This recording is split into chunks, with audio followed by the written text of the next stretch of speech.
안녕하십니까? 발송배전기술사 이덕길입니다. 이번 시간은 2021년 세 번째 회차 전기이론 기출문제 풀이입니다. 자, 그럼 시작하겠습니다. 6번 문제입니다. 대전된 물질이 갖는 전기의 크기를 무엇이라고 하는가? 여기 대전된 물질이 있어요. 대전됐다고 하면은 이 어떤 중성의 물질이 플러스나 마이너스 전하로 이렇게 전기를 가지고 있는 현상을 대전됐다고 하죠. 그리고 이 물체를 대전체라고 하죠.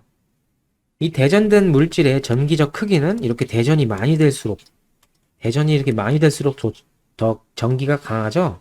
여기 똑같은 물질이 있는데 여기는 전하가 이만큼 축적이 돼 있어요. 4개가 축적이 돼 있는데 이 왼쪽이 더 전기가 크겠죠.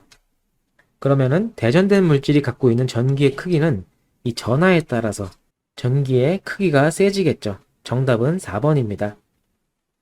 7번 문제입니다. 교류 회로에서 코일과 콘덴서를 병렬로 연결하면 병렬로 한번 연결해 볼까요? 코일이 있어요. 그리고 콘덴서가 있습니다. 병렬로 연결하면 이렇게 연결하는 거죠. 이랬을 때 주파수가 증가하면은 어느 쪽의 전류가 더 잘 흐르는가? 전류가 잘 흐른다? 전류가 잘 흐르려면은 임피던스가 작은 쪽의 전류가 더 잘 흐르겠죠? 그럼 주파수를 올렸을 때 어떤 임피던스가 여기 유도성 리액턴스와 용량성 리액턴스가 있을 때 주파수를 올렸을 때 어느 게 감소하는지만 보면 되겠죠? 여기서 XL은 JωL이죠.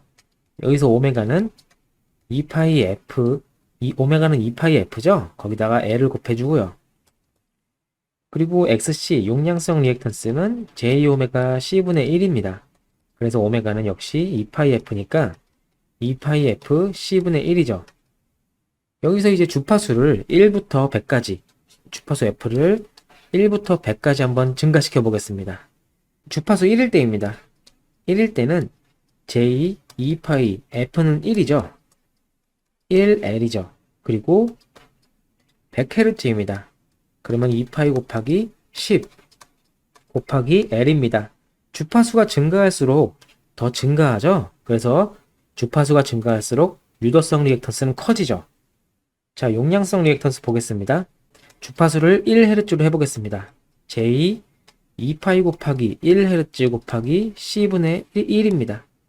그리고 100Hz일 때 J 2파이 곱하기 100Hz C의 1입니다. 주파수가 증가할수록 이 분모가 커지니까 전체적인 값은 감소하죠. 그래서 주파수가 증가할수록 용량성 리액턴스는 감소하는 걸 볼 수 있습니다. 그래서 문제에서 주파수가 증가하면 어느 쪽의 전류가 더 잘 흐르는가 물어봤으니까 임피던스가 더 작아지는 용량성 리액턴스가 답은 2번이죠. 8번 문제입니다. 어드미턴스 Y는 복소수로 A 플러스 J, B의 꼴로 나타내죠? 임피던스도 마찬가지예요. 임피던스도 실수부와 허수부로 이렇게 나타내고 어드미턴스도 실수부와 허수부로 이렇게 나타나게 되는데 이 임피던스에서 실수부는 저항이고요. 그리고 임피던스의 허수부는 JX, 리액턴스죠. 그리고 어드미턴스, 임피던스와 어드미턴스 이렇게 서로 다 역수 관계입니다. 역수 또는 쌍대 관계라고 하죠. 어드미턴스에서의 실수부, 콘덕턴스고요. 어드미턴스의 허수부, 서셉턴스입니다. 그래서 여기서 어드미턴스에서 허수부는 서셉턴스, 4번이 정답이 되네요. 9번 문제입니다. 일반적으로 교류 전압계의 지시값, 우리 집에 보면은 벽에 여기 콘센트가 있죠. 벽에 보면 콘센트가 있습니다. 이것을 테스터기로 측정을 합니다. 여기 레인지를 교류 전압계로 해놓고요. 여기서 측정을 합니다. 측정을 하게 되면은 여기 지시값이 220V가 측정이 되죠. 이때 이 지시값이 무슨 값이냐 물어보는 거예요. 우리가 교류회로에서 배운 게 순식값도 있고요. 평균값도 있고 최대값도 있고 실효값도 있죠. 그런데 우리가 여기서 측정이 되는 게 실효값입니다. 실제 얼마나 효능을 가지고 일을 하느냐, 이런 개념이에요. 그래서 정답은 실효값 4번이죠. 10번 문제입니다. 그림과 같이 저항 3개를 접속을 했을 때 합성 저항값 물어보는 거예요. 자, 이 문제를 눈치로 풀면은 R1과 R2가 더해지죠? R1과 R2가 더해진 1번만 보이네요. 자, 그래서 정답은 1번이라고 바로 알 수 있는데 우리 한번 풀어봐야겠죠? 한번 풀어보겠습니다. 여기 위에 직렬회로부터 계산하면은 R1 플러스 R2 있고요. 그 다음에 두 개의 병렬회로로 구성이 되죠. R1 플러스 R2와 R3가 병렬 접속이 되어 있습니다. 그러면 합분의 공식으로 구해야겠죠. 자, 그럼 위에 있는 거 R 플러스 R1 플러스 R2가 있고요. 그 다음에 아래에 있는 거 R3가 있죠. 여기도 마찬가지 R1 플러스 R2가 있고요. 나머지 R3가 있죠. 그래서 분모는 R1 플러스 R2 플러스 R3입니다. 전부 다 같네요. 그러면 분자에 있는 것만 찾으면 되겠죠? R1 플러스 R2 괄호친 거에다가 R3가 곱해졌네요. 그래서 정답은 1번입니다. 11번 문제입니다. 여기 계산 문제처럼 보이는데요. 자, 기호를 한번 써보겠습니다. 10시간 흘렸대요. 시간 t죠. 그리고 석출량이래요. 석출량은 패러데이 법칙으로 석출량을 구하는 문제네요. 이때 흐르는 전류는 몇인가? 전류 I죠? 그리고 여기 K 값이 주어졌어요. 우리 패러데이 법칙에 의해서 석출량, 전기 분해를 이용해서 석출하는 양이 KIT였습니다. 그런데 여기서는 전류를 구하라 그러죠? 전류를 놔두고 다 이항시키면은 KT분의 석출량이죠. 자, 그러면은 석출량은 120.78g, 그리고 K값은 0.001118입니다. 그리고 시간은 10시간 흘렀는데 이 초 단위로 넣어줘야 돼요. 10시간은 1시간은 그리고 3600초니까 이렇게 넣어주게 되면은 답은 3A가 나오게 됩니다.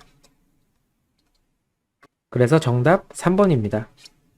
12번 문제입니다. 단위환산 문제인데요. 여기 전력 P가 주어졌죠. 전력 P가 주어진 상태에서 이런 시간, T 시간을 이용했는데 이때 열량이 얼마냐고 물어봅니다. 이 전력과 시간이 주어졌을 때 킬로와트 아워를 계산을 하라 그러면은 쉬울 텐데 열량을 계산하라고 하네요.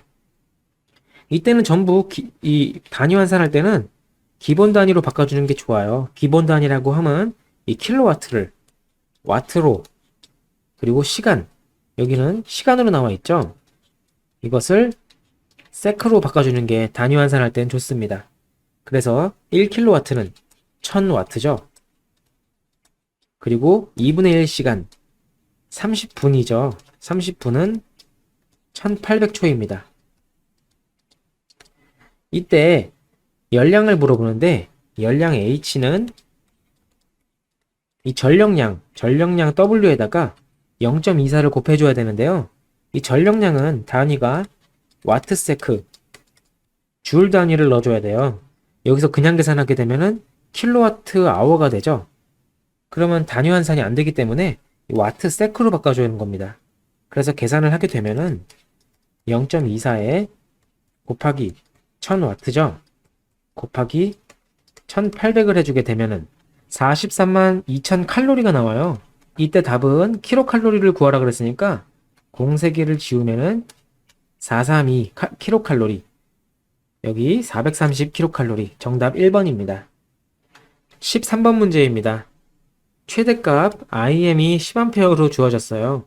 이때 평균값 I 에버리지를 구하랍니다. 이 정연파에서 최대값과 평균값 관계, 이 평균값과 최대값 관계, 그리고 실효값과 최대값 관계, 이걸 알아놔야 되는데요.